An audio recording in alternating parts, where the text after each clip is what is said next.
Hello, everyone. Welcome back to Weird World Adventures, the podcast. I'm your host, Mallory, and I'm here to show you just how weird this world of ours really is. If you guys haven't yet, be sure to visit maloriesadventures.com for all fun, weird, unusual facts about travel and weird history and occult studies. And be sure to check out Weird World Adventures on Amazon Prime. Season 2 should be coming out any day now if you're listening to this. It's been a journey, but we are there, so I'm very excited about that. So, if you don't know, January 20th was Penguin Awareness Day, and April 25th is World Penguin Day. But since January 20th was last week, I wanted to do an episode dedicated to my favorite animal, the penguin.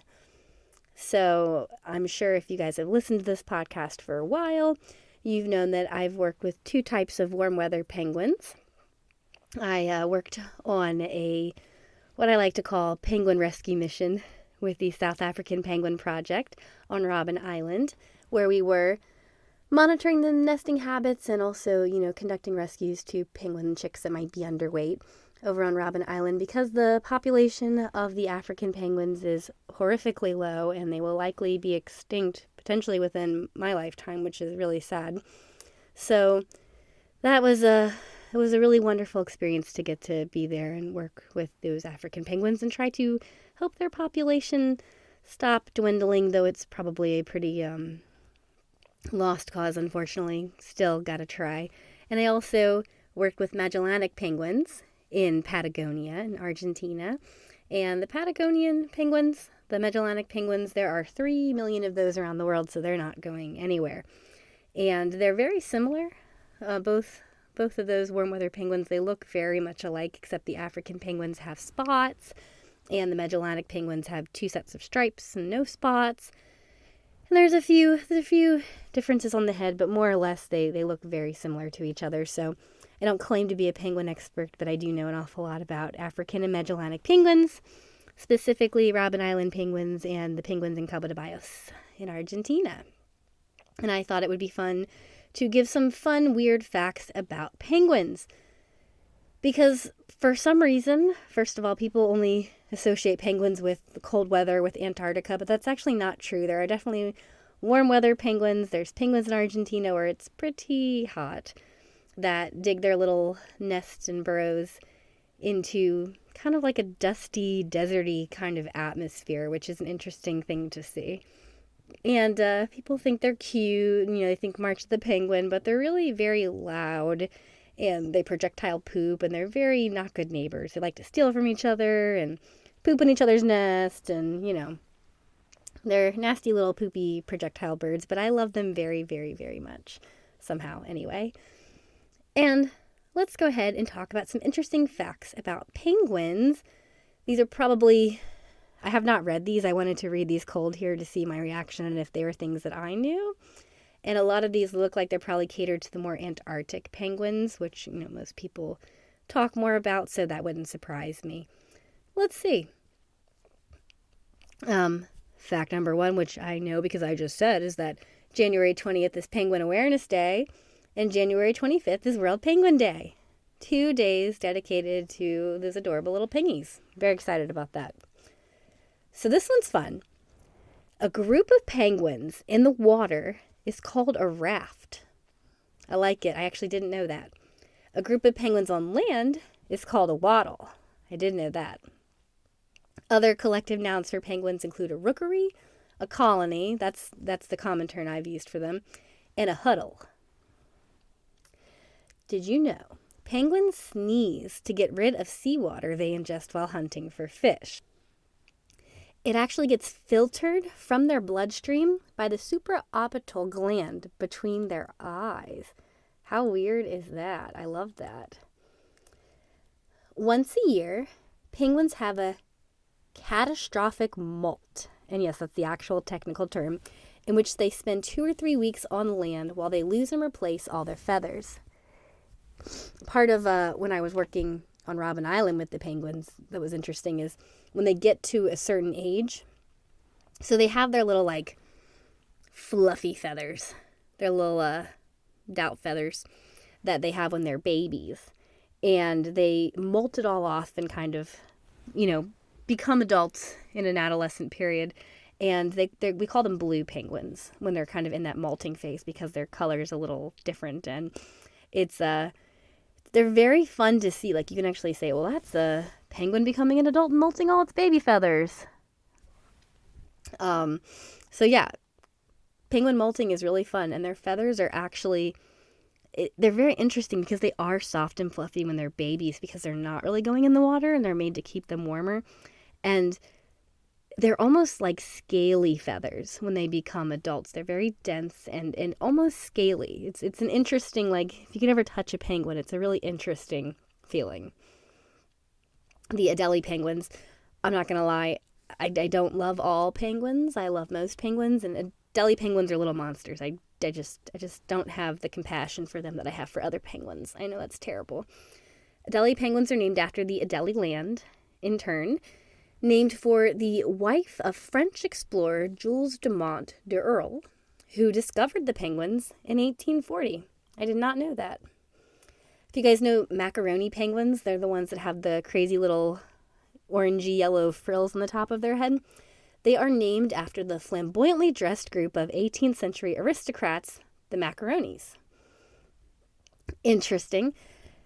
And funny enough, when I was in Argentina, there was a macaroni penguin that got into the colony of Magellanic penguins and came back every year. He just thought that was his crew, and weirdly enough, would come back every year to nest with the Magellanic penguins despite being a different type of penguin. He was a little confused.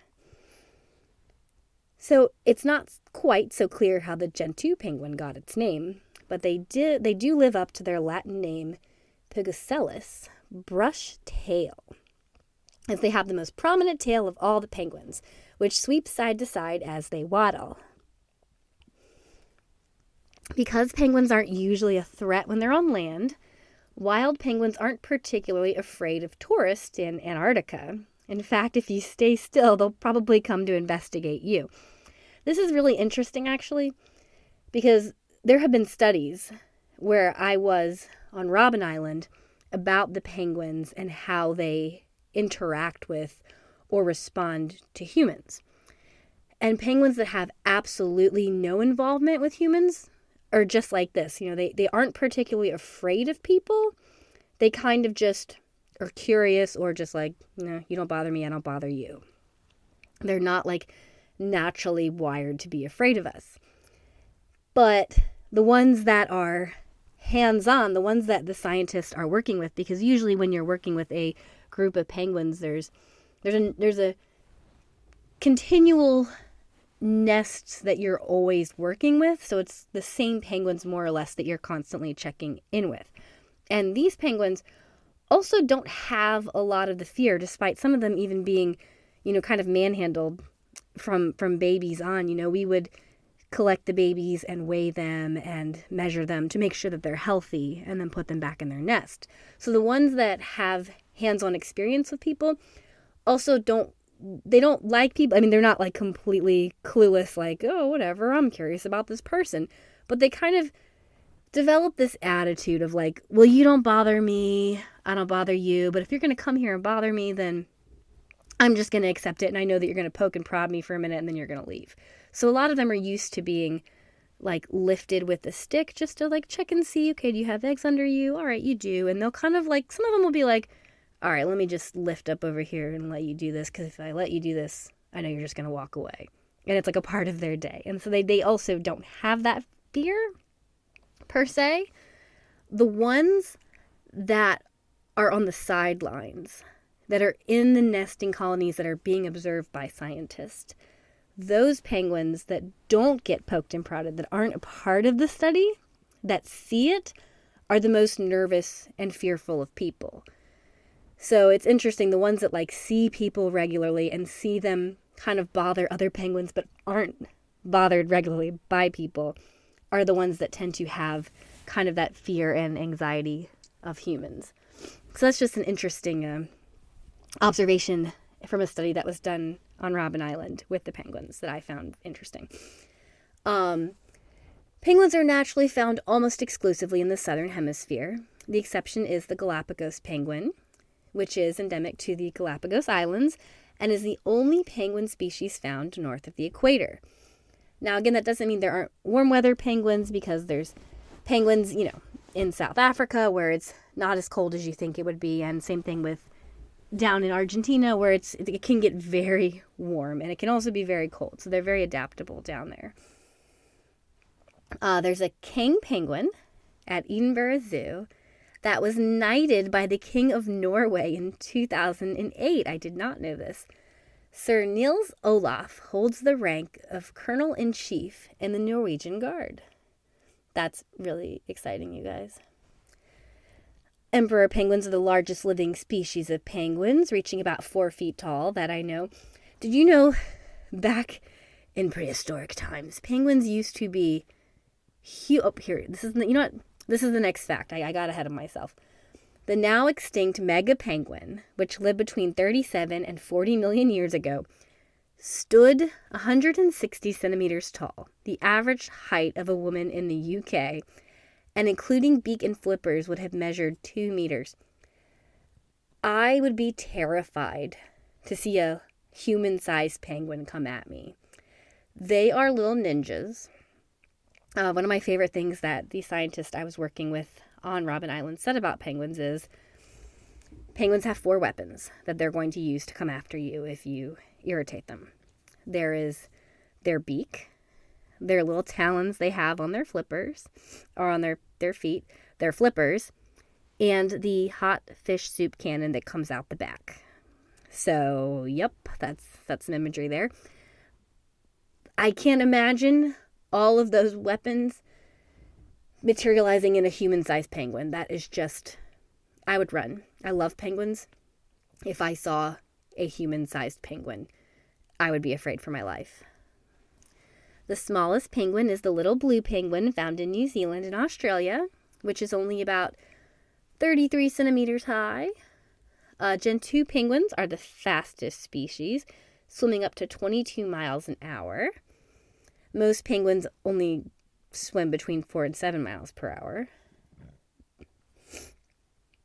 Penguins will mate with the same member of the opposite sex season after season. I think most people know that, but this is really cool. They come back to the same nest every year. And what's interesting about that is they go hibernate elsewhere. And the male penguins separate from the female penguins, at least with Magellanic penguins, as they depart for, off season, not mating season. They swim away, spend most of their time in the water, and separate out between sex.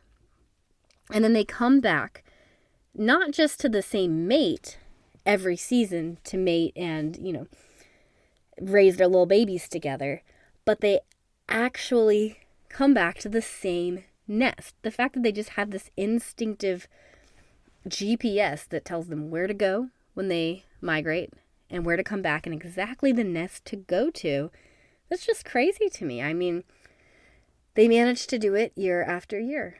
And having eggs and raising their babies is a very mutual effort. It's a partnership. They will alternate turns. With the Magellanic penguins specifically, the male will go for 40 days after the eggs are laid and sit on the nest, and the women will go next and then spend the next 40 days getting food and then come back. And then they alternate, sometimes depending on the species, daily or every other day, which penguin goes out to sea for food and then comes back. So they're constantly, working together and going back and forth at who's getting the food and who's sitting on the babies until the eggs hatch, and then until the babies are old and safe enough to take care of themselves. And it's fascinating. I mean, that's how scientists wind up tagging certain penguins or putting GPS cameras on them to follow their feeding habits, is because okay, this is the male because it's in the nest today. Tomorrow it's going to be the female. And so if you're looking to put a GPS tracker on a penguin, you will mark that penguin, and then you'll see it go away, and the next day you'll see that, okay, that's the mate that's in the nest because they don't have the mark on them. And then the next day you come back and, okay, there's the original one we marked. So this one is the one we're going to put the GPS tracker on. With the African penguins, there was no real solid way to tell which one was a male or female without doing a blood test or a poop test. So we would collect poop samples to tell the genders of the penguins. With Magellanic penguins, you could potentially tell by the shape of their skulls. So the males have more of like a protruding head, like they have a little bumpy on their head between their beak and their forehead, where the females generally don't. And the males tend to be larger. And it's harder to tell when you're seeing them individually, but if you see a mating pair together, it's pretty easy to say, okay, the smaller one is the female. When they're breeding, penguins are also similarly loyal to their nesting site. Hey, I just said that. That's the next fact. Often the rookery in which they were born. Emperor penguins incubate a single egg each breeding season. I didn't know that. The egg sits on top of their feet under a loose fold of featherless skin, which has a concentration of blood vessels to keep the egg warm. Most other penguins build nests of sticks and feathers. That's true. I mean, Magellanic penguins kind of dig into these little nooks in the deserty kind of landscape. However, they will build some pretty sticks and leaves and things in there to make it feel homey. And then they'll steal them from their neighbor's nest if they don't like them, or if they think that I like that stick better than my stick. Most penguin chicks hatch in late December, making January and February the best time to visit Antarctica if you want to see the young. That's for Antarctica specifically, although December sounds like about accurate for Patagonian penguins. We were working with baby penguins in Robben Island in May. Penguins have excellent hearing and rely on distinct calls to identify their mates when returning to the crowded breeding grounds.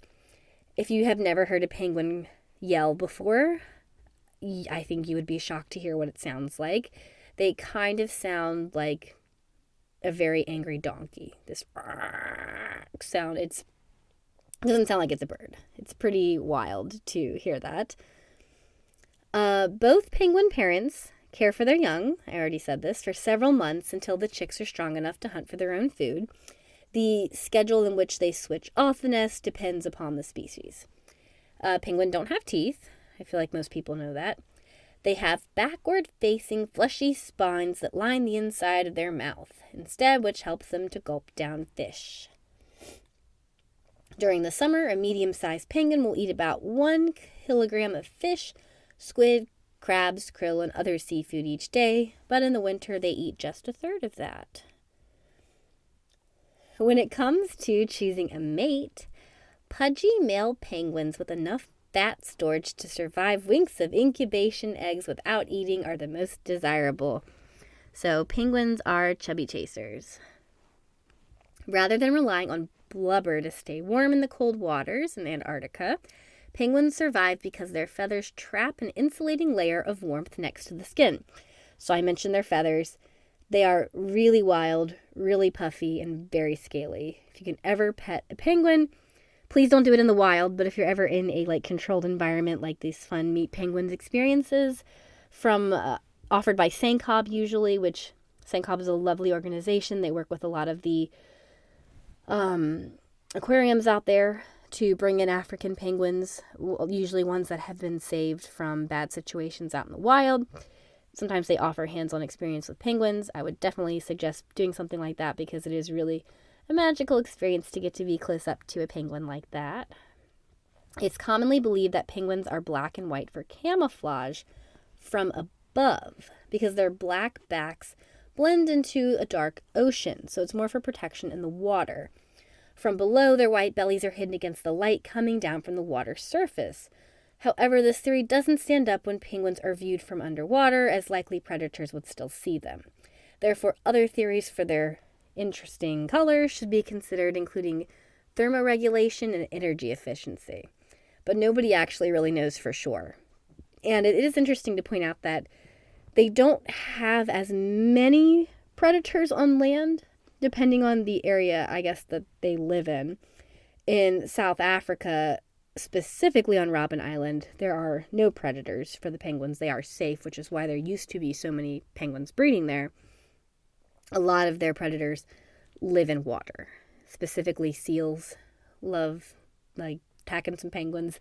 So there are more land predators in Patagonia, Jeffrey's cats, and other predatory birds. So they're not, depends on where they're living. An adaptive gland, the preen or oil gland, produces a waterproofing oil, which penguins spread across their feathers to help with insulation and reduce friction when they glide through the water. If you've never seen a penguin pruning, I highly suggest you watch a video of it. It's adorable. So next, all but 2 species of penguins breed in large colonies of up to several thousand birds. It also depends on where they are and what their colonies look like because, like I said, African penguins are pretty close to extinction. According to the Guinness Book of World Records, the largest colony of penguins on Earth is found on Zavotsky Island in the South Sandwich Islands of Antarctica, where approximately 2 million chinstrap penguins breed. That is a lot of penguins. That's close to the entire Magellanic penguin population that exists in one place. And lastly, scientists can locate large penguin colonies from space just by looking for dark ice patches stained by penguin droppings. I'm glad this brought up the feces because, guano. Penguin poop is called guano, like bats. And yeah, they projectile poop. And when you get a lot of penguins together, there is a lot of guano. And they projectile poop across their neighbor's nest. They just, in a lot of situations where there are predators, Patagonia is a great example of that, they will not stray far from their eggs / their little chicklings when they're little babies. So they will waddle out 2-3 feet from their nest, just turn to the front of it and projectile poop out. They don't go very far. You can tell almost instantly if a nest is being used by a penguin, if the penguin isn't currently in it, by the droppings, by the fact that there is just poop sprayed all around it. That is a thing. They projectile poop. And another thing, they don't want to stray far from their nest. I mean, it would make sense because, like I said, in Patagonia, there are a lot of land predators, and there are little armadillos that love baby penguin eggs. So whereas the adult penguins might not have predators, as in, armadillos, they do go for the eggs. So they have to stay very close to their little babies, to their eggs. And I think that's a good place to end it here. I'm sure I will have more to say about penguins on April 25th, World Penguin Day. But again, happy belated Penguin Awareness Day. Thank you guys so much for tuning into Weird World Adventures, the podcast. I hope I enlightened you on penguins and that I didn't repeat too much about penguins because I know we've talked about them a little bit before. Please visit maloriesadventures.com for more content on the weirdness of our wonderful world. And be sure to check out Weird World Adventures on Amazon Prime. Season 2 is dropping any moment now. So get out there. Follow us on Facebook and Instagram at Malorie's Adventures and Weird World Adventures, where we will announce Season 2. Thank you so much for tuning in today, everybody. Again, my name is Malorie, and until next time, stay weird.